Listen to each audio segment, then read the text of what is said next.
דבר ראשון, תמיד להיות חשדנים לכל הודעה שאתם מקבלים. אם אתם מקבלים הודעה בפרטים ממישהו שלא דיברתם איתו עכשיו 10 שנים, תשמע תביא לי קוד, תרים אליו טלפון, גם אם לא דיברתם 10 שנים, תגיד לי מה קורה לך באינסטגרם, מה קורה לך בפייסבוק, מה אתה רוצה ממני, בוא, תתקשר אליי אם אתה צריך משהו. ואם אתם מקבלים מיילים שנראים חשודים, אז לקרוא את הכתובת, לראות, לשאול. גם רוב המיילים לא אומרים אנחנו נסגור אתכם מיידית, אנחנו נסגור אתכם עוד 24 שעות, 48 שעות, 3 ימים. קחו את הזמן, תשאלו, תתייעצו, לאן אתם ממהרים? וגם חשוב להגיד שהם תמיד ישלחו הודעה במייל, ושהמייל צריך להיות מעודכן, והמספר טלפון צריך להיות מעודכן. כן, בוא נגיד, הטיפ הכי חשוב, אם מטא, או אני לא אדבר על טיק טוק, אני פחות מבין בזה, אם מטא חוסמת אתכם, אתם לא לרוב, אתם לא תקבלו התראה, אתם תקומו בבוקר ותראו שזה לא קיים יותר.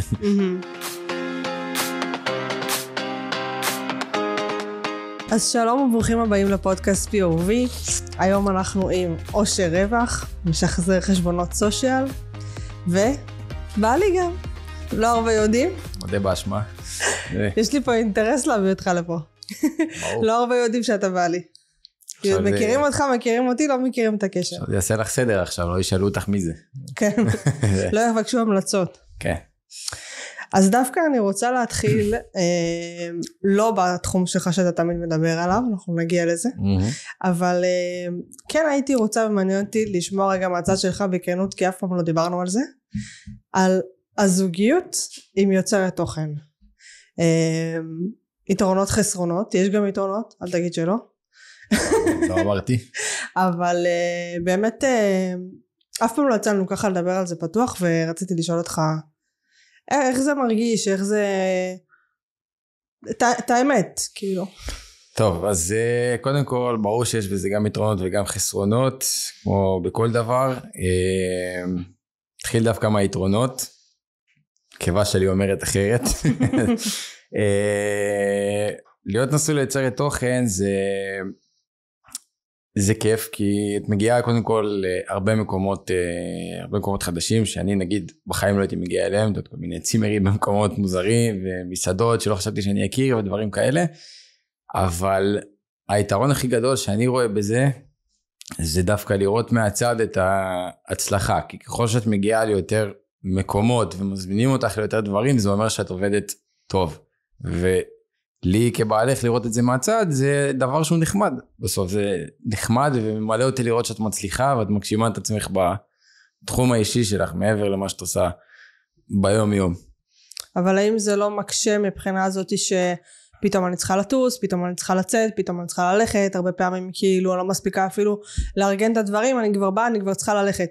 כאילו גם עכשיו שאני בהיריון, ונגיע גם לזה, הלוז הוא לא נורמלי, כאילו. ברור שהלו"ז לא נורמלי, אבל את יודעת, סופגים את זה וממשיכים הלאה. בהתחלה, כמו שאת יודעת, לא כל כך אכלתי את זה, כי את מכירה את הדעות שלי על הסושיאל שאליהן גם עוד נגיע, אבל עם הזמן למדתי לקבל את זה, והבנתי שאם זה ממלא אותך, זה צריך למלא גם אותי בסוף, בדבר הזה, וברור שהלו"ז הוא קשה והכל, אבל בואי, אנחנו חיים במדינת ישראל, כולם פה באטרף. כולם באטרף, וכאילו זה עבודה שחייב להיות באטרף, זה ממקום למקום, בפול טיים, כאילו, מ-0 ל-100 ב5 שניות. ומבחינת השיתוף, כאילו, שיתוף גם בדברים האישיים שלנו לפעמים, וגם ברגעים פחות טובים, כאילו, אני לא מאלה שמסתירים, אני, כן יש לי את הגבולות שלי, אבל אני חושבת די אותנטית בשיתוף, אז, היה משהו שנגיד אמרת וואי זה כבר כאילו מוגזם לי? הדבר היחיד שחשבתי שאולי יהיה מוגזם זה כמובן ההיריון לשתף, אבל אני דווקא הייתי בעד הדבר הזה, כי אמרתי לך שאני חושב שאיך שזה קרה והכל זה היה מבחינתי בגדר, גם ההיריון עצמו זה בגדר נס, אבל השיתוף עצמו לי בהתחלה את יודעת שהוא הפריע באיזשהו מקום, כי לא תמיד חשבתי שזה מעניין אנשים אם אני נמצא עכשיו במסעדה בתל אביב, או שעכשיו אני בצימר, אני רוצה ליהנות מזה בנחת שלי, ואני לא מדבר על שיתופי פעולה שאת עושה, אלא מדבר על שיתופים מעבר, שאפילו אני בדרך לצפון, ויש סטורי וכאלה, לפעמים, לא שזה מפריע לי, את יודעת, ברמה האישית, אבל אני אומר, זה לא אמור כנראה לעניין אף אחד, זה כאילו, בהתחלה זה הפריע לי, ואז למדתי לחיות גם עם זה, והבנתי שאין מה לעשות, צריך לתחזק את האנשים, בתוך זה, כאילו, עכשיו שאני התחלתי לחיות את זה, חייב לתחזק את זה. גם לתחזק וגם נראה לי ברגע שאתה מתחיל עם זה, אז נניח, הריון זה לא משהו שחשבתי שאני אי פעם מדבר עליו בעמוד שלי, העמוד שלי עוסק יותר באמת בחיים הטובים, ובמלונות ובמסעדות, אבל בסופו של דבר זה חלק מהחיים, אני לא יכולה לא להתייחס לזה, אני לא יכולה לא להעלות דברים, אני לא יכולה לא לתת איזשהו ערך כשאני במקום הזה. במיוחד שיש לך הרבה עוקבים ואתה באמת מרגיש איזושהי אחריות, וגם לפעמים אתה שואל אותי, נגיד אם אני לא נמצאת כמה שעות, אז אני צריכה כאילו להסביר איפה הייתי, כי אתה מרגיש איזושהי רמת מחויבות כלפי האנשים שמחכים לתוכן שלך, מחכים כאילו לראות אותך, ואז פתאום אתה נעלם, וזה כזה, זה כמו לא להיות בעבודה, אתה חייב לתת איזשהו הסביר ללמה לא הגעת. ככה אני מרגישה, אבל אני לא יודעת אם היה איזשהו רגע באמת ספציפי שאמרת כאילו זה היה לי מוגזם, או לא זוכרת שרבנו על זה. לא, אני גם לא זוכרת שרבנו על משהו כאילו מהותי, זאת אומרת, כאילו כמו שאמרתי לך, רעיון זה היה... לאוכל במסעדות. כן, בדיוק, חוץ מזה שאני תמיד מעקפת אותי ב3-4 דקות שאני רוצה לאכול, וכשמגיעים, ברור, אבל משהו מאוד ספציפי אני לא זוכר שהיה, אבל שוב, כמו שאמרתי, למדתי לחיות עם זה, וההיריון מבחינתי זה היה המקסימום, את יודעת שאפשר לשתף, ברור שאנחנו לא נעשה לייב כמו אליקו בלידה, כן, אבל זה קו אדום, אבל את יודעת, מה שאפשר לשתף בגדר הטעם הטוב, סבבה לגמרי, אבל כאילו כל הדברים, את יודעת על מה אני חושב שהם דברים מוגזמים שיש אובר שיתוף, את יודעת, כאילו, כמו שאמרתי לך, אותי לא מעניין איזה קפה שתית בבוקר, כאילו אני בתור הצרכן הרגיל של אינסטגרם, ולא הבן אדם שעוקב אחרי ביוצרות תוכן, אותי זה לא מעניין באופן אישי, אבל כנראה שאנשים אחרים זה כן מעניין אותם, הם כן רוצים לראות איך הקפה שלך נראה ואיפה היית. אני אוהבת לראות קפה של אנשים, אני חייבת לומר לך. קפה זה מאוד יפה, כן. זה לא נותן לי, א', אני אוהבת לראות כוסות של קפה, אני אוהבת לראות סוגים של קפה, אני אוהבת לראות מה הם אוכלים לצד הקפה, אני אוהבת. זה כמו שאני נתקע לסרטונים של פאוור ווש, אנשים שעושים השטיחים, פשוט כי זה תפס לי את העין, כן, ברור. אבל אני חייבת רגע באמת להתעכב על הקטע של ההיריון, כי זה היה החלטה משותפת, זאת אומרת, אני לא יודעת איך הייתי מגיבה אם היית אומר לי שאתה לא רוצה לשתף, זאת אומרת, אני זוכרת שדיברנו על זה, אז אמרת לי, כן, גם אני רוצה כאילו כבר לצאת מהארון, נקרא לזה ככה, ובאמת זה היה החלטה של שנינו ביחד, וזה היה לא החלטה של הסובבים אותנו, בוא נגיד, היו מתנגדים, אבל זה גם לא היה ריאלי מצידי לא לעלות שום דבר עד זמן הלידה. אני מכיר כאלה שלא העלו וגילינו רק אחרי שהיא ילדה שהייתה בהיריון בכלל, כן. אבל לא כשאת יוצרת תוכן ולא כשיש לך קהילה ואת רוצה לשמר אותה, קהילה נגיד, לא משנה, שיש לך קהילת עוקבים נקרא לזה ואת רוצה לשמר אותה. אז באמת אני לא יודעת אבל איך הייתי מגיבה אם היית אומר לי וואלה זה לא מתאים לי, כאילו... לשמחתנו, בשביל אני מניח גם הבריאות הנפשית של שנינו, לא היינו צריכים להגיע למצב שהיינו יודעים איך היית מגיבה, כי שוב, אנחנו נספר גם את הסיפור, אבל את יודעת איך זה קרה, שזה ספוילר, זה לא טיפולי פוריות או משהו כזה, זה כאילו הכל טוב, אבל את יודעת איך זה קרה ומתי והכל, ודבר כזה... אפשר לדבר על זה, זה לא... דבר כזה, אני חשבתי שראוי לשתף, כי בלי קשר לאיך זה קרה, ההיריון מבחינתי, זה סוג של נס הדבר הזה, ככה או ככה, איך שזה קורה, וזה דבר שאני חושב שהוא יפה לשתף, כי הוא דבר מיוחד. שוב, אני תמיד אמרתי לך שאותי מעניין לשתף את הדברים המיוחדים. כמו שאני בתור לא בן אדם, כאילו שחי את הסושיאל יותר מדי, שמשתף הרבה, ראיתי צורך לשתף את החתונה שלי, את הטיול שלנו בארצות הברית, טיול באיטליה, יציאה שלי לעצמאות, זה דברים מיוחדים מבחינתי שרציתי לשתף. אתה יכול להבין אז למה, אבל גם אנשים חוששים לזה, מגוננים על זה, מרגישים לא בנוח לשתף את זה, בגלל שזה דבר שהוא נס, בגלל שזה דבר שהוא כל כך זה. אבל אני רוצה רגע כן להסביר למה אתה מתכוון. אנחנו שנינו היינו במילואים, 7/10, עשיתי בדיקה, הרגשתי שאני בהיריון, היא יצאה שלילית, למחרת כבר שנינו היינו במילואים, ותוך, לא יודעת מה, שבוע ומשהו כבר הייתי אצל הרופאה, כי הרגשתי עדיין איזושהי נוחות, ובאמת גילינו שאני בהיריון. שנינו היינו בחמלים, אמא שלי קיבלה את הטלפון, את הבשורה. בואי נספר שהיא ידעה שאת בהיריון לפני שאת ידעת. שאלו אותי למה אין לי סרטון תגובה שלה בתגובות שהעליתי, אז זאת הסיבה, כי היא ידעה על זה לפניי. יפה. וזה היה באמת תקופה מוזרה מאוד. גם אתה לא לצידי, הריון ראשון, אני גרה אצל ההורים, אני במילואים, הכל היה מוזר מאוד. אבל עברנו את זה, זה לא היה קל. זהו, אני באמת ככה רוצה לעבור לדבר איתך על העסק שלך. בוא, אתה רוצה להתחיל לספר איך זה קרה? טוב, נתחיל מההתחלה. אני, כמו שאת יודעת, אני הייתי בלימודים כשלך נחסם האינסטגרם, משם הכל התחיל. לך נחסם, אני לא הייתי פקטור בטיפול בחסימה הזאת, סידרתי את זה כל הכבוד לבד, משם. נגיד שלמדת הנדסת תוכנה? כן, הייתי הנדסאי תוכנה, אז אני עדיין, כן, אבל אז התחיל מחסימה שלך, טיפלת בזה יפה, הרמת משם קהילה בפייסבוק, שהיום היא כבר מונה קרוב ל-9,000 חברים, זה כמובן אנשים שבאים הולכים, זה לא דברים מזדמנים, הרמת משם קהילה, ומשם ראית בעצם, תלך את הקרדיט שאז זיהית ראשונה את הפוטנציאל בזה שיש אנשים שלא יודעים לאן לפנות, כי באמת אין למי לפנות. זה מה שאני הרגשתי, חייבת להגיד. אני לא ידעתי אם יש עוד אנשים כמוני או לא. אני פשוט הרגשתי שאני לא יודעת מה לעשות. כן, החוסר אונים הזה מלווה הרבה אנשים גם היום, כשיש למי לפנות, אבל שוב, אז התחלת את הכל, טיפלת בזה, פתחת קהילה, ומשם באיזה, נקרא לזה שיחת מטבח, הגענו למסקנה שאני צריך להיכנס לקבוצה ולראות מה קורה. נכנסתי, התחלתי לתפעל את הדברים האלה בהתחלה בחינם, תקלות בעיקר כדי ללמוד, פריצות, עניינים, כל התפעול של הדברים האלה, כדי קודם כל לחוש את המקצוע, לפני שהתחלנו לעשות מזה כסף.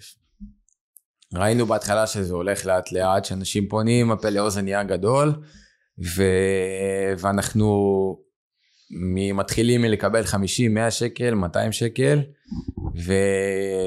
ומפה זה נהיה גדול, זה נהיה כבר עסק, נקרא לזה עסק של ממש, אבל זה עוד לא היה, את יודעת, מסודר להילה והילה, מה שנקרא, ואת זה עשיתי תוך כדי עבודה בחברת סטארט-אפ בתור מתכנת, אז בבוקר הייתי עושה את זה, בערב הייתי עושה את זה. בהתחלה בכלל קיבלת אנשים, זאת אומרת, בלי תשלום, זה היה פשוט... כן, זה היה התנסות, או בוא נגיד, נקרא לזה אולי פרויקט קהילתי, כן? בלי שרציתי, כי מפה לשם, כי את יודעת שישראלים מעבירים את הטלפון, הם מעבירים את המחיר ביחד, אז הם אומרים שהוא עשה לי חינם, אז את חייבת גם להוא לעשות חינם. אז זה התחיל ככה. עד שזה כבר נהיה גדול עלינו. בדיוק, כשזה כבר נהיה גדול, אז כבר אמרתי, אוקיי, אני אחלה בן אדם, מחזיק לעצמי בן אדם טוב, אני יכול לעבוד בחינם, יש גבול לכמה אני יכול לעבוד בחינם, כי הזמן שלי בסוף שווה כסף, כי הזמן הזה זה זמן שאני לא משקיע בעבודה שלי בתור מתכנת, ואני משם מקבל את הצעקות למה אני לא מספיק, כי אני מתעסק במשהו אחר, ואז התחלנו כבר לגבות כסף.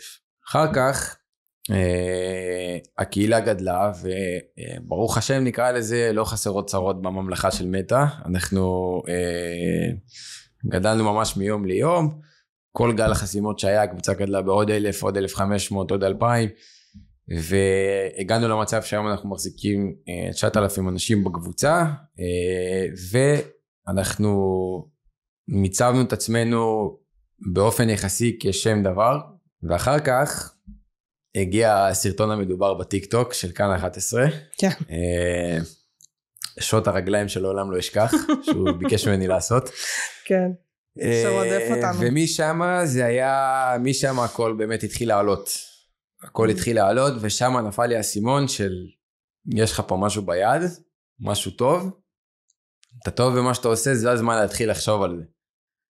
ואז התבשלתי עם זה, כמו שאתה יודעת, אחרי החתונה, טסנו, חזרנו, עשינו דברים, התבשלתי עם זה עוד שנה עד שבעצם התפטרתי בתחילת אוקטובר, והתחלתי לתכנן את השבוע בטלה שלי אחרי השביעי באוקטובר, ואז קרה מה שקרה, וגויסתי, ומשם, עד שהשתחררתי בעצם, תפעלתי את העסק הזה, תוך כדי המילואים, שזה היה מבחינתי עומס מטורף, כמו שאתה יודע, עשיתי משמרות לילה, חוזר, מטפל אנשים, הולך לישון ב-4-5, כאן למשמרת לילה של 8, ומשם ממשיך כאילו את היום, עד שבעצם חזרתי ונכנסתי לזה עכשיו פול טיים.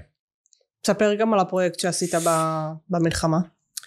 אז הפרויקט שעשיתי במלחמה ביחד עם העורך דין שמלווה אותי בתהליך הזה, יניב, התחלנו לעשות פרויקט של שחזורי חשבונות למשפחות שכולות, חטופים, כל מי שרוצה בחינם. זאת אומרת, אם יש משהו שהם חושבים שיש בפייסבוק איזושהי שיחה, או באינסטגרם שיחה, תמונה, סטורי שהם רוצים להוציא ואי אפשר להוציא אותו מבחינת בתפעול היומיומי, אנחנו החלטנו שאנחנו מגישים את הבקשה הזאת למטה על חשבוננו, ובעצם החזרנו קרוב אני מאמין 10 משפחות, החזרנו להם חשבונות של היקירים שלהם, ושוב כמו שאמרתי אנחנו עושים את זה בחינם, כי אני חושב שזאת התרומה שלנו, כל אחד תורם באיזושהי דרך אחרת לזיכרון, למאבק בזוועה הנוראה הזאת שהייתה פה, אז אני חושב שזאת התרומה שלי, מעבר למילואים זאת התרומה שלי כאזרח, כאילו נציג את עצמי כחייל מילואים, כאזרח זאת התרומה שלי למשפחות האלו, מבחינת הדבר הזה, כי אני לא חושב שאני יכול להועיל במקום אחר. והגענו יחד עם זה לחדשות הבוקר אצל ניב רסקין, והיה באז, ושמעתי את השיחות ואת האנשים שהגיעו. המקרים לא היו קלים, כן. היה הרבה בכי. לא, זה קשה. כן, היה הרבה בכי, וזה בלי קשר לשאר הבכי שאני מקבל מהאנשים, שלא אתה חצי פסיכולוג, אנשים לא יודעים.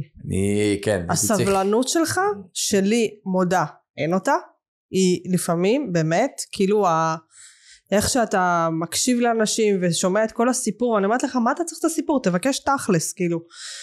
אבל כן, זה חלק מהשירות שאתה נותן בסוף. הסיפור של אנשים, זאת אומרת, גם לי לא תמיד יש סבלנות.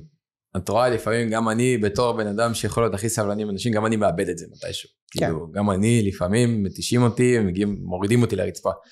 אבל אני חושב שאם אני הייתי לקוח, שהיה במצב הזה, שגם אתה היית במצב הזה, והייתי רוצה שיסתכלו עליי רגע כבן אדם, לא כארנק עם רגליים, הייתי רוצה שיסתכלו עליי כבן אדם, ויקשיבו לי, כי יכול להיות שמאחורי הבן אדם הזה, שאיבד עכשיו את החשבון שלו, אני אוציא רגע את האנשים, משפחות שכולות והכל, בן אדם שאיבד את העסק שלו, רגע, יש שם עוד סיפור מאחורה, שווה להקשיב לאותה בחורה, כי יכול להיות שעכשיו אני אתקע למחיר של 3,000 שקל, או 4,000 שקל, ובסוף היא תגיד לי, ולא הקשבתי לסיפור שלה, ולא הקשבתי שהיא אם חד-הורית ל4 ילדים, והעסק שלה זה הכל, אז יכול להיות שהייתי מוציא אותה עכשיו אפילו בחינם, רק כי הקשבתי.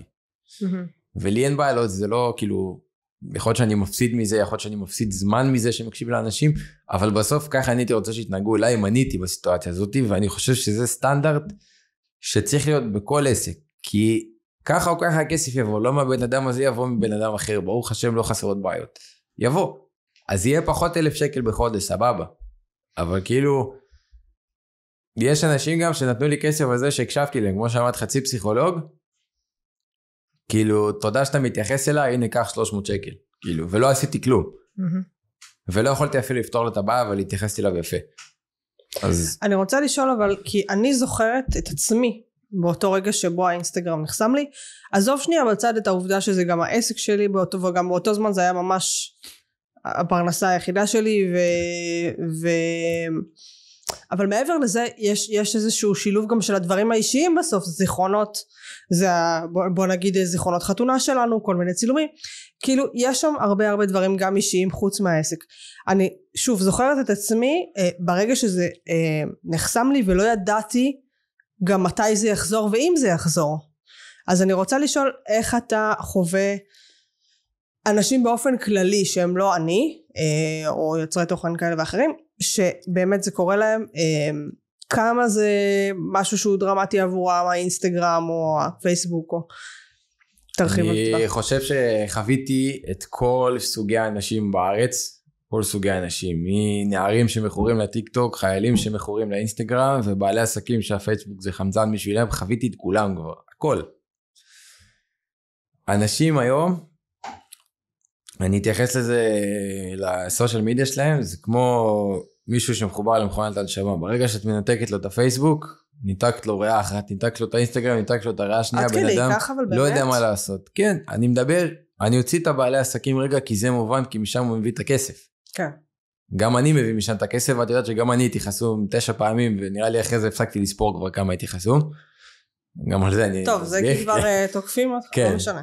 זה כי העבודה הזאת היא מביאה הרבה אקשן, אבל אם אני אוציא את הבעלי עסקים מחוץ לעניין, הנוער, החיילים והכל, כאילו, שוב, חלילה לא להכליל את כולם, כן, האנשים שמגיעים אליי ספציפית, לא יודע איך כולם, זה החמצן שלהם. זה החמצן. היום אני מעדיף לקבל בעל עסק שנחווה, ואת יודעת איזה בעל עסק קיבלתי, ואת יודעת איזה חובות אנשים, לאיזה סכומים חייבו אותם, ואיזה סכומים זיקיתי אותם. מכירה את המספרים, 200, 300 ו-400 אלף שקל שהחזרתי להם.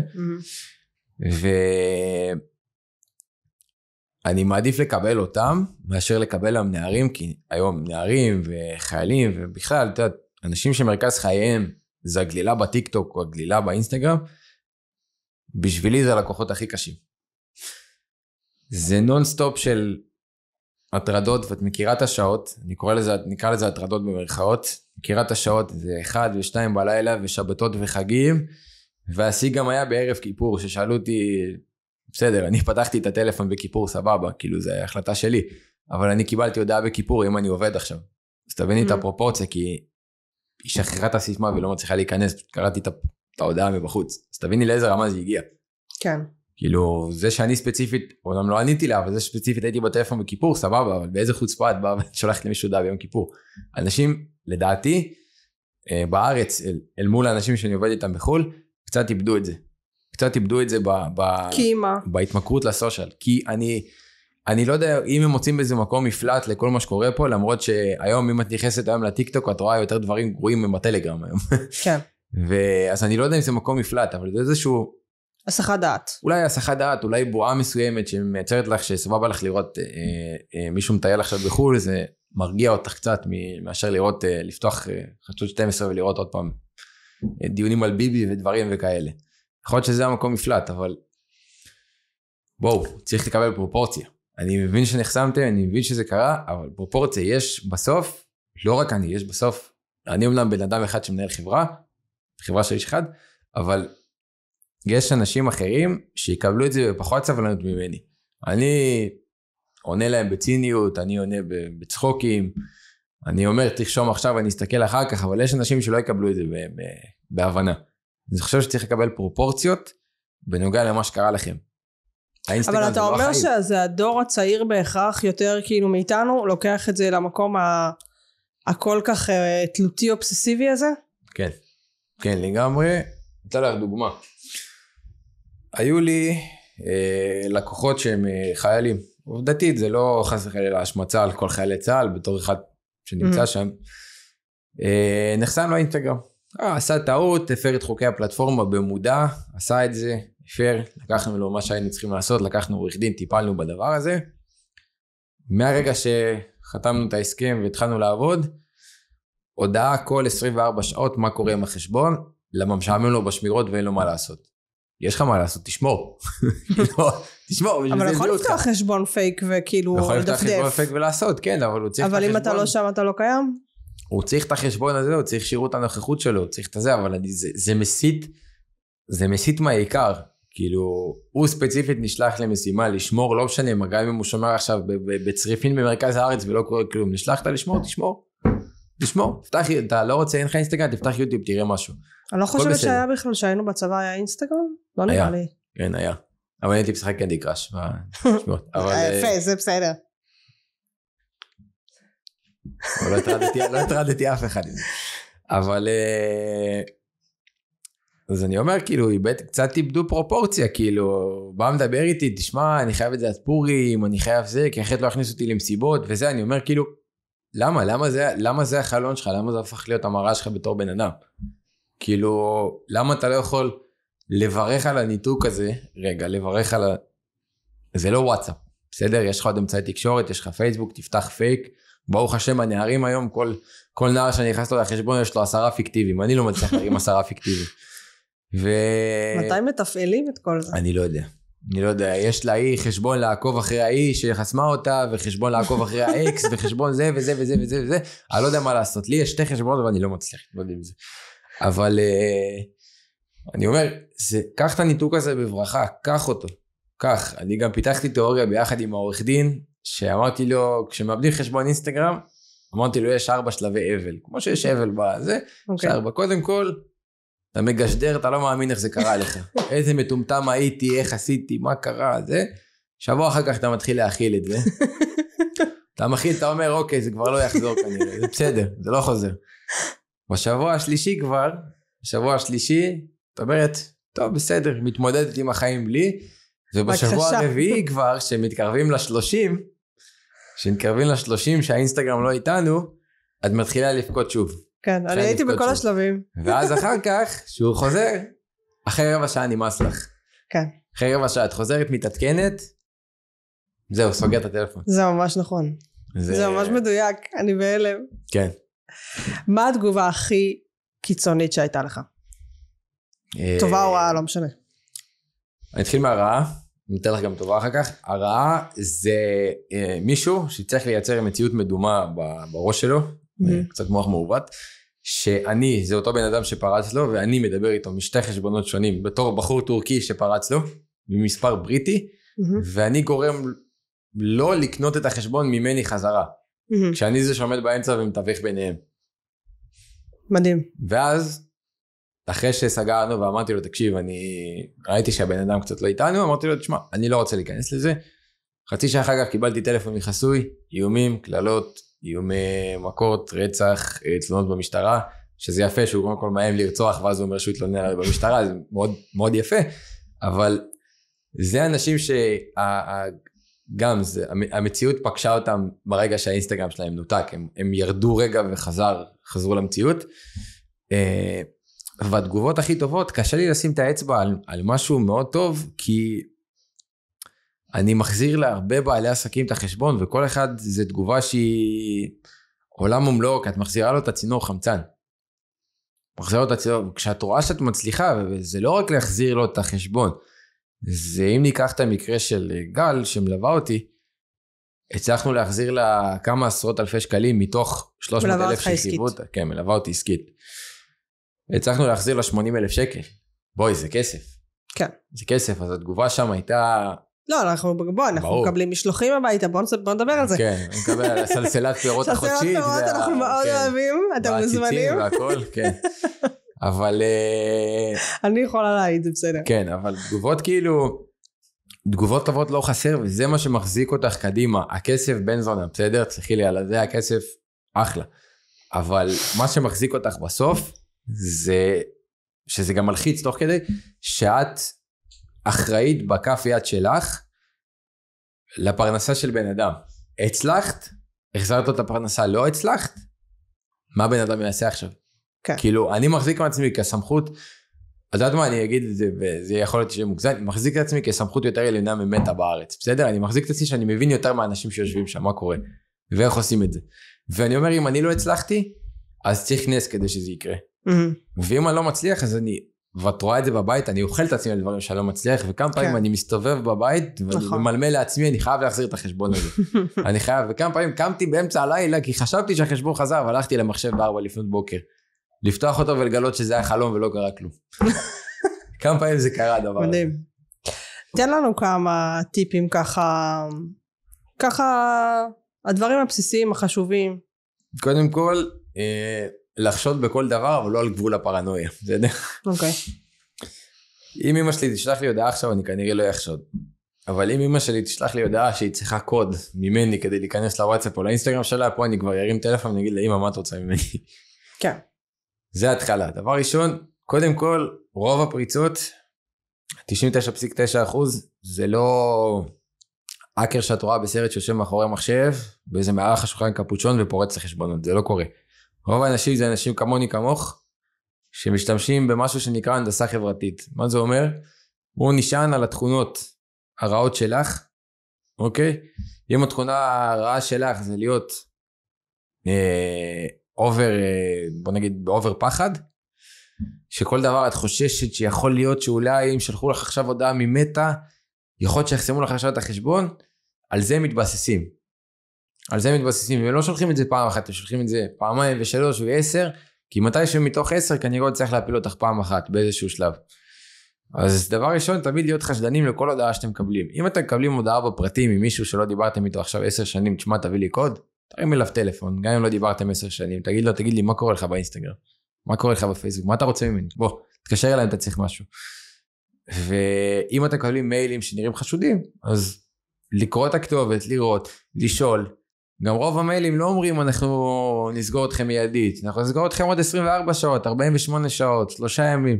קחו את הזמן, תשאלו, תתייעצו, לאן אתם ממהרים? כאילו. וגם חשוב להגיד שהם תמיד ישלחו הודעה במייל, ושהמייל צריך להיות מעודכן, והמספר טלפון צריך להיות מעודכן. כן, בוא נגיד, הטיפ הכי חשוב, אם מטא, או אני לא אדבר על טיק טוק, אני פחות מבין בזה, אם מטא חוסמת אתכם, אתם לא, לרוב אתם לא תקבלו התראה, אתם תקומו בבוקר ותראו שזה לא קיים יותר. זה ככה, זה פשוט נעלם ככה. כן, זורק אותך החוצה והלך קיביניות. אז מטא לא תצטיין בהודעות כאלו, בוא נגיד ככה. והטיפ השני זה לשמור, כמו שאמרת, על פרטים מעודכנים, מייל מעודכן, טלפון מעודכן, תמיד לא טלפון שהיה של אמא שלי לפני 30 שנה, ומייל של וואלה שפתחתי שהייתי בן 12, תמיד לשמור על דברים מעודכנים, כמו שאמרת, הכל מגיע לשם. אוקיי, ועוד שאלה ככה לסיום שהייתי רוצה לשאול, איפה היית רואה את עצמך בעוד 10 שנים מבחינה מקצועית? ואם דיברנו על כל הנושא הזה של האובססיה של הדור היותר צעיר לרשתות ובאמת כמה שזה שואב מהם, איך אתה חושב שזה, האם זה בר שינוי, האם זה משהו שרק יחמיר, האם זה משהו שיתאזן? איפה אני רואה את עצמי בעוד 10 שנים? אני רואה את עצמי בתור מנכ"ל, בעלים של החברה הכי גדולה בארץ שתתעסק בדברים האלה, אבל שההתעסקות הראשית שלה לא תהיה החסימות ולא תהיה הפריצות, אלא שזה יהיה ענף נפרד ששמור למה שנקרא, מה שאני קורא לזה כוח עליון. זאת אומרת, אבא פייסבוק החליט שהוא רוצה לחסום אותך כי קרה משהו חריג, למרות שהתנהגת נכון, רק אז אני רוצה שאנשים יפנו אליי. אני רוצה שהחברה הזאת תהיה חברה מלמדת, שתוביל בתחום ההרצאות גם בנושא, שיגידו לאנשים איך אתם מתנהלים נכון, אל מול המדיניות, של הגוף הכי חזק, איך שלא תבחי את זה, זה הגוף הכי חזק בעולם, זה מרים ממשלות, זה מפיל ממשלות, זה עושה דברים, זה הגוף הכי חזק בעולם. כן. איך אנחנו עומדים במדיניות שלהם שמשתנה כל 5 דקות. יש מישהו, אני, פרייר, בשבילכם, שקורא את המדיניות הזאת, לומד את המדיניות הזאת, וזה ברוך השם, כל סעיף שם, כל סעיף מדיניות, זה 50 עמודים, קורא, מבין, בואו תשאבו את הידע הזה. בואו תיקחו אותו, בואו תלמדו איך לא להיות הלקוחות הבאים שלי. נכון שזה יכול להיות שזה בטווח הארוך בסדר. יכול להיות שזה יפגע לי בפרנסה, אבל זה לא בהכרח, להפך. בואו נבנה איזשהו אמון בינינו, לא שאני זה שהציל אתכם ממצב כלכלי, אלא אני זה שהציל אתכם בכלל מלהגיע למצב הזה, ואז נלמד איך אנחנו עובדים ביחד. בואו נלמד איך אנחנו עובדים ביחד בתור 2 בעלי עסקים, בואו נעשה קידום ביחד, בואו ננהל לך את הסושיאל, בוא נעשה דברים אחרים, שיתופי פעולה, אבל בוא לא נגיע לזה שאתה שם את החיים שלך אצלי ביד. את החיים הדיגיטליים שלך ואת הפרנסה שלך אצלי ביד. ולגבי הדור הצעיר, אני אגיד שזה כן בר שינוי, אבל זה לא יהיה בר שינוי רק אם משה רווח מנתניה יעשה משהו, זה יהיה בר שינוי אם המדינה תיקח משהו, איזשהו תקציב, איזשהו שיעורים בבית ספר, מעבר לכל מה שצריכים ללמד אותנו ולא ללמדים אותנו, כי אני חושב שללמוד היום איך להתנהל ברשת, אם מישהו עושה עליך חרם, זה יותר חשוב מללמוד פסוקים של יהושע ואיך הוא הפיל את חומות יריחו, לדעתי, או ללמוד אנטיגונה בספרות שאתה לא הולך עם זה לאף מקום. אבל, היא מתה בסוף, ספוילר. אבל, חושב שצריך כאילו ללמד את הדברים האלה, ואם זה לא יתחיל מהבית ומהבתי ספר, זה לא יגיע ממני. כאילו, אני בסדר, אני יכול לטפל בחרמות דיגיטליים, את מכירה את הכלים שיש לי, את יודעת מה אני יודע לעשות, בחרמות דיגיטליים אני יכול לטפל בדרכים שלי, אבל זה מאוד נקודתי. זה לא זה שאני אקח את הילד הזה שעכשיו עושה חרם, ואני אשבור לו את החשבון ל2, זה לא אומר שאני יכול, זה לא אומר שהוא ילמד מזה, הוא פשוט יפתח חשבון חדש, והוא יטריד את הילד הזה, יטריד אותו. אנחנו לא צריכים בכלל להגיע למצב, שיש לנו כמו בצינור סיירות חרם, אנחנו צריכים להגיע למצב שיהיה לנו חרם, כאילו צריכים להגיע למצב שהסושיאל מדיה משמש לקדם טיולים ותכנים ודברים מלמדים כמו איך מחשבים עכשיו שיעור מס שולי ברכב, לא יודע מה, סתם אני זורק, ולא איך מישהי מעלה תמונה ומגיבים לה שישמנה ודברים כאלה. זה לא עובד. זה חייב להיות משהו מהשורש. ואני עם כל הכבוד, עם כל התכונות שלי, אני לא יכול להשפיע על כולם. אני לא יכול להשפיע. אני יכול לבוא ולתת להורים מוצר שיגן להם על הילדים, שייתן להם בקרה לילדים, אבל אני לא יכול לחנך להם את הילד. וזה צריך להתחיל משם, אז עוד 10 שנים אם תגידי לי שאני אהיה מספיק גדול, ויהיה לי מספיק זמן להתעסק בנושא הזה ב100%, אני אעשה את זה. אבל אני לא יודע להגיד לך שזה יקרה. אני מקווה בתור אבא שהולך להיות כאילו שאני אחנך את הילד שלי, אני מקווה חס וחלילה שלא יהיה עליו חרם, כן, אבל שאני אחנך אותו, שהוא לא יהיה זה שמוביל חרם. לא במציאות ולא בסושיאל מדיה, כי בסושיאל מדיה זה פחות גלוי מבמציאות. זה פחות גלוי כי זה אצל הילד ביד. הטלפון, והוא כנראה לא ייתן לך לראות מה כתבו לו. כן. אז שם אני חושב שצריך להתחיל. יש משפט שאמרת לי, שאני הולכת איתו, שדיברנו כבר על, אתה יודע, סתם כזה דיברנו על מתי, כמה ילדים אנחנו רוצים, ואיך אנחנו רואים את העתיד וזה, ואמרת לי, אני בכלל לא יודע לאיזה עולם אני מביא את הילד הזה. וכאילו, זה מחשבה שמאוד הלכה איתי, גם במובן הביטחוני שאנחנו נמצאים בו היום, אבל גם מה שאנחנו מדברים עליו, זאת אומרת, לאיזה עתיד הוא יגדל פה. סתם, מחשבה שהולכת איתי. תראי, הדבר הזה זה מאוד, מאוד מורכב, מאוד מורכב, כאילו אני ידעתי שאני לא יודע לאיזה עולם אני הולך להביא את הילד שעכשיו עתיד להגיע, אבל ידעתי שאני רוצה שהוא יהיה, ואני רוצה שהוא יהיה, תמיד אומרים שכאילו אנחנו הגרסה הכי המתקדמת של ההורים שלנו, כאילו ההורים שלנו זה גרסת אלפא, ואנחנו הגרסה המוגמרת של המוצר, ואני רוצה שהוא יהיה וילמד את כל הדברים שאני לא ידעתי אז, ואני יכול רק לקוות, כמו שההורים שלי קיוו, טוב, אמא שלי, אבא שלי לא קיווה יותר מדי,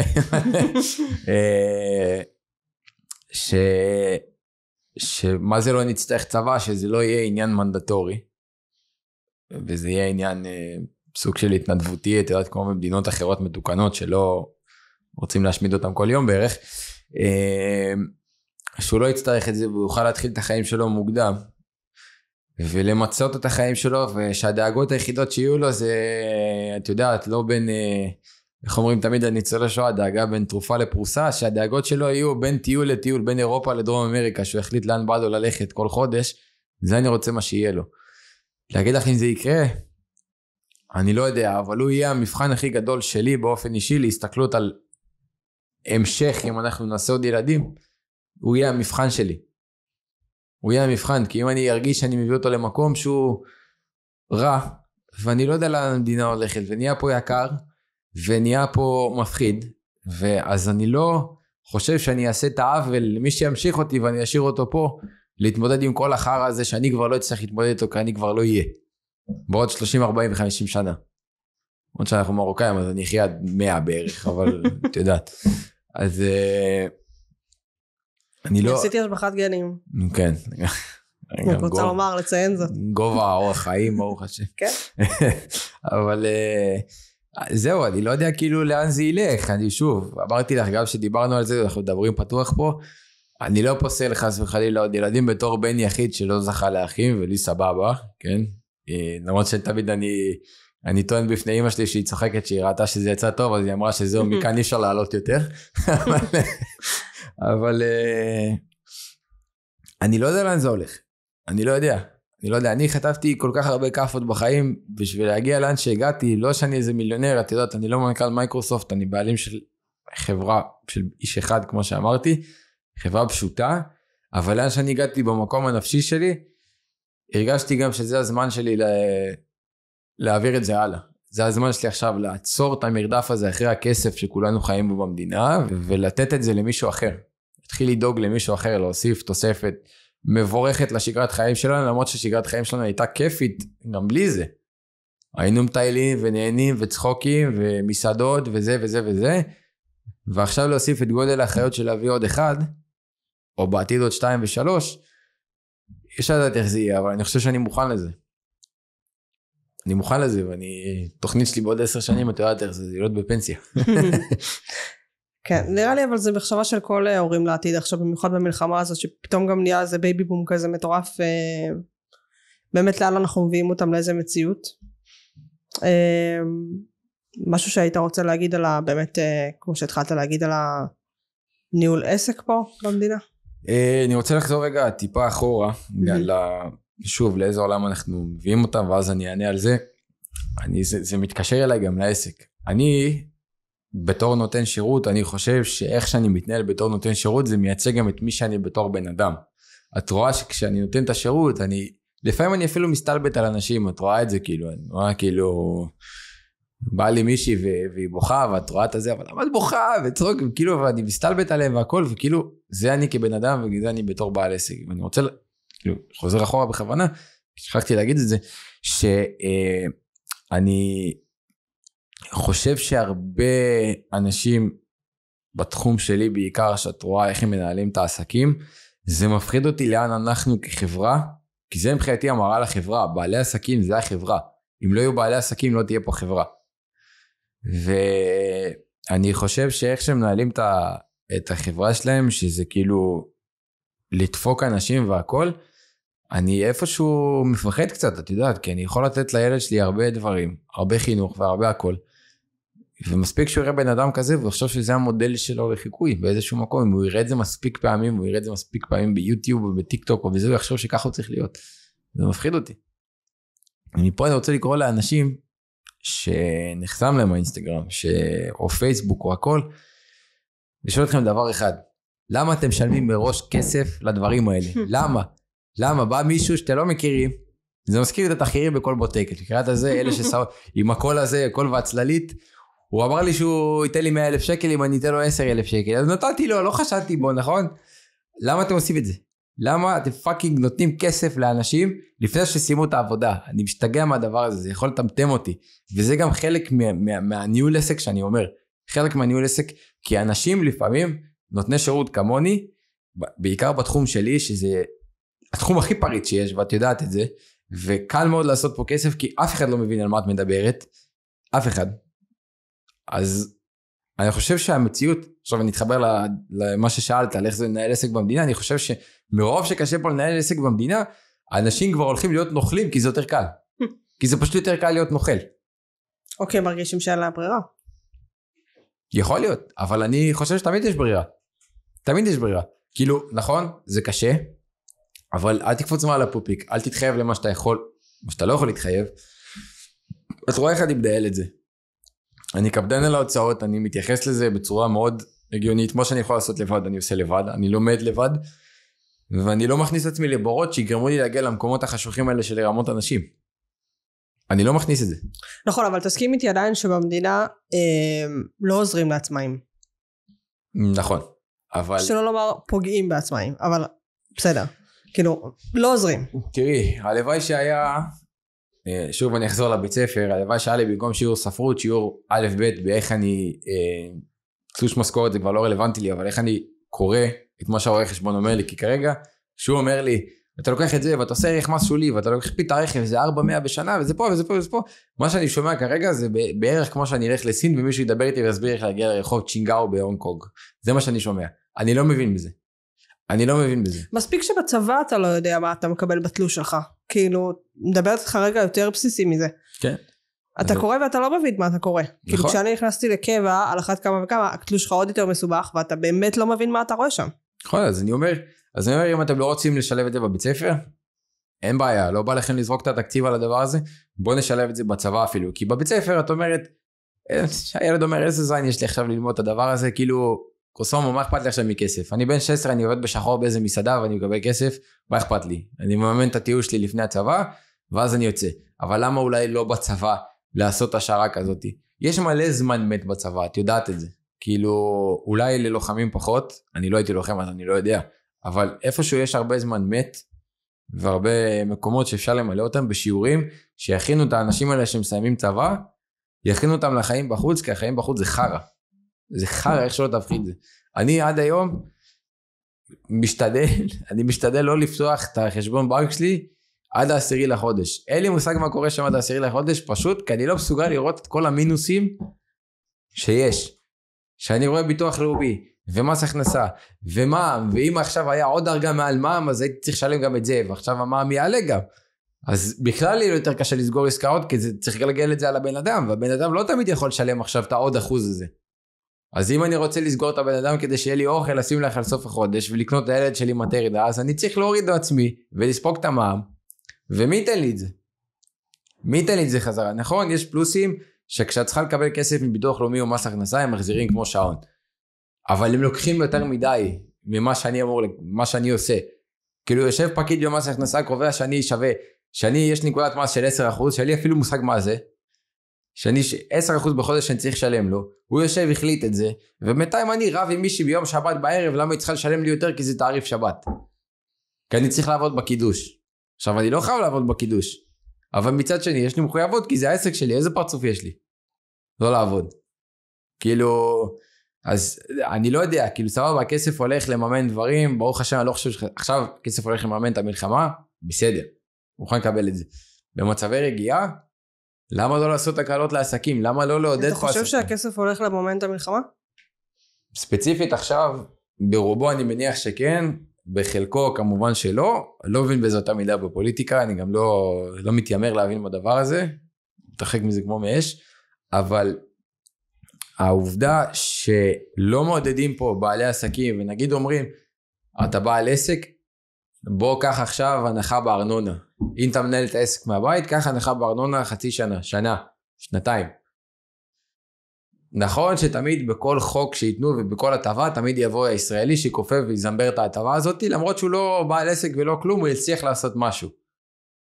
אבל מצד שני אי אפשר תמיד לדפוק את כולם, כי חוששים שיש מישהו כזה. זה כמו שהיית הולכת בצבא לביקור רופא, והיה מישהו שמשקר לפניך ואת לא קיבלת גימלי. אבל את באמת חולה. זה גם קורה. בסדר, נכון.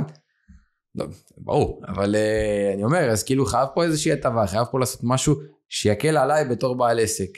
כי אם אני מתחיל את החודש, ואני אוציא את הפנסיה והקרע ישתלב בצד, אם אני מתחיל את החודש עם מינוס 12-15 אלף שקל, רק בהורדות לרשויות המדינה, מה נשאר לי?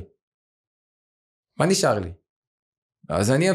אז אני אעבוד פחות, אני אשלם פחות, ואני אשאר פחות או יותר עם יותר.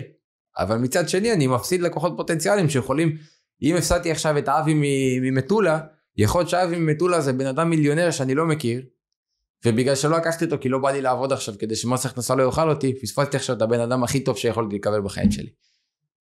כן. אז זה מלכוד, אני תמיד חייב לעבוד. כן. אני חושבת אתה יודע, אני התנסיתי גם בחיים העצמאיים, כרגע אני משלבת בין החיים השכירים. יש משהו מאוד מרגיע בלהיות שכיר במדינה. כאילו, זה נשמע אבסורד, אבל דווקא שם אתה מוצא את איזושהי יציבות במרכאות, במיוחד בתקופות כאלה. האם זה צריך להיות ככה? בעיניי לא, אבל המרדף הזה כעצמאי הוא קשה מאוד, לא כולם מצליחים באמת להתמיד בו. כן, אני חושב שבתור עצמאי צריכה להיות איזושהי, הרי תמיד משלמת מס, לא משנה מה קורה, תשלמים מס הכנסה, הכל בסדר, אבל אני חושב שצריכה להיות איזושהי הבטחת הכנסה לעצמאים של מינימום, לפחות ממה שאת משלמת. גם בחופש, מחלה. כן, כל הדברים, זה ברור. תראה, אני בארצות הברית בערך טובה שלנו עבדתי, כן? בין נסיעות, בין טיסות, בין זה, עבדתי. הפרש שעות, לא הפרש שעות, אני צריך לעבוד. אבל אני חושב שצריכה להיות איזושהי באמת הבטחת הכנסה, שאני אגיד, יכול להיות שיש חודשים כמו השביעי באוקטובר, שאף אחד לא עבד, גם אני לא עבדתי, גם אני לא,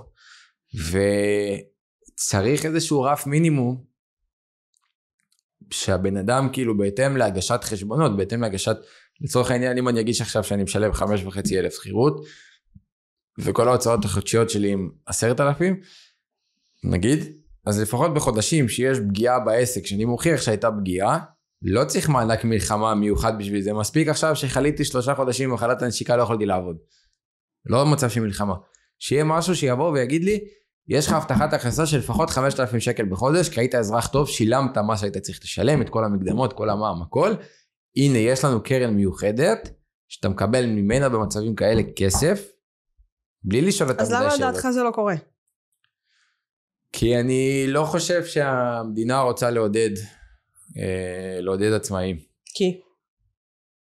אני לא יודע. לא, אני אני לא מצליח להבין את הראש של מקבלי ההחלטות, כמעט שום דבר בחיים פה, לא מצליח להבין את זה. האינטרס הוא לשאוף כמה שיותר כסף, לעשות עם הכסף הזה כמה שפחות בשביל האזרח, ולפתח את התלות של האזרח בדבר הזה. עכשיו, אם את לא תופסת נישה כמוני, אלא את פותחת מסעדה, לי אין הוצאות. איזה הוצאות יש לי? אם לא הייתי עושה שיווק דיגיטלי או דברים כאלה, מה הייתי מוציא בחודש? כלום. אין לי שכירות על המקום, אין לי הוצאות ספקים, אין לי כלום. אז אני אקח, לא את עצמי, אני אקח בעל מסעדה. למה הסטטיסטיקה אומרת שמסעדה לא שורדת שנה? כי אף אחד לא עוזר לה לשרוד שנה. כן. אף אחד לא עוזר לה. כי הבירוקרטיה זה המחלה הכי גדולה שיש בארץ. זה הדבר הכי גדול שיש. ואני בתור בעל עסק לקחתי על עצמי להפוך לא כאילו את הבירוקרטיה במדינה, אלא לפחות אצלי שזה יהיה הדבר הכי קל בארץ. הדבר הכי קל, יש הסכם, חותם, נגמר הסיפור. לא צריך פה שום דבר מעבר לזה. שום דבר. נכון שזה קל יותר להתנהל בעסק שלי, אבל בוא נפשט את זה. בוא נהפוך את זה יותר פשוט. בוא נוריד את התלות של אנשים ברואי חשבון.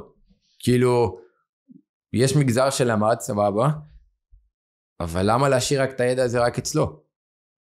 למה להשאיר את הידע הזה רק אצל רואי חשבון? למה להשאיר ידע משפטי רק אצל עורכי דין? למה לא לתת לבן אדם להבין מה הוא קורא? גם הבן אדם הכי בור בארץ, אם הוא יקרא 7 פעמים, הוא יבין מתישהו, הוא יבין. אתה יודע, אבל יש איזה אג'נדה שאומרת, נקרא לזה ספקולציה, שאומרת שנוח לה, אתה יודע, למקבלי ההחלטות שזאת הסיטואציה. שאתה לא מבין בפוליטיקה, שאתה לא מבין בכלכלה, שאתה לא מבין במשפטים. זאת אומרת, איך הם יכלו להעביר מסרים או אג'נדות שלהם אחרת? היה להם הרבה יותר קשה. לא, ברור. אני זוכרת בספר שקראתי וחפרתי לך המון, ב-1984, הם אומרים, אחת הסיסמאות של מי ששולט שם אומרת, שבורות היא כוח. כן.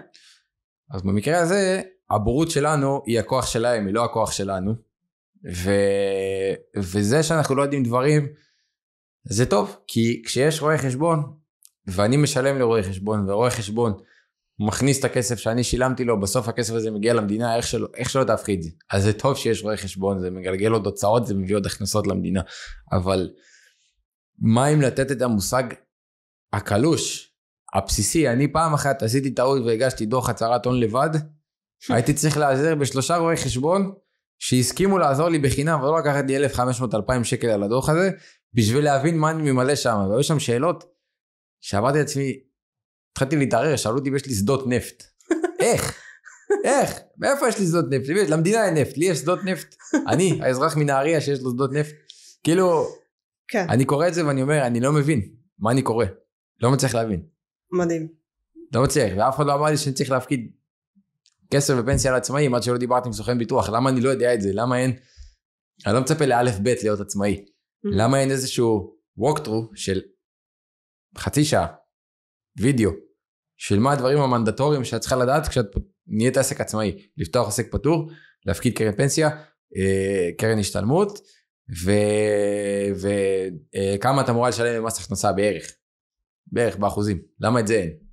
למה אני צריך לחבר 10 בעלי מקצוע, שיחברו ביחד את כל התובנה הזאת ויתנו לי אותה? למה? תלמדו אותי לפחות את זה, כאילו. שוב, מה עדיף ללמוד? ספרות? באמת, מה עושים? למה אתה נגד ספרות היום כל כך? אני מאוד אהבתי ספרות, תמיד הייתי נגד זה, והמורה תמיד הייתה מוציאה אותי מהשיעור. אז זה יפה, יש פה אישו עם ספרות, אני שמתי לב. כן, אתה רואה הכל שהייתי בטלפון הזה, אבל כן. אני רוצה, להגיד תודה שבאת. אני חושבת שכיסינו הרבה נושאים ממש מעניינים, שגם לא דיברנו עליהם אף פעם ככה. ברור. אני באמת מקווה ומאחלת שתהיה פה מציאות טובה יותר, מכל הבחינות שדיברנו עליהן, וזהו. ברור. אני גם מאחל את הדבר הזה, ולהחזרה המהירה של החטופים, באמת, שאני אגמור את הסיוט הזה, ואני אוכל להגיע איתך למשפחה שלי בצפון עם הילד, בלי לפחד שיפול לנו טיל על הראש. זה, כן, בלי הזקה. בקשה קטנה. כן, בקשה קטנה רק במדינה, ממש קטן, כאילו. תודה שהאזנתם, אם נהניתם, אשמח שתעבירו את זה לחבר, חברה, ונתראה בפרק הבא.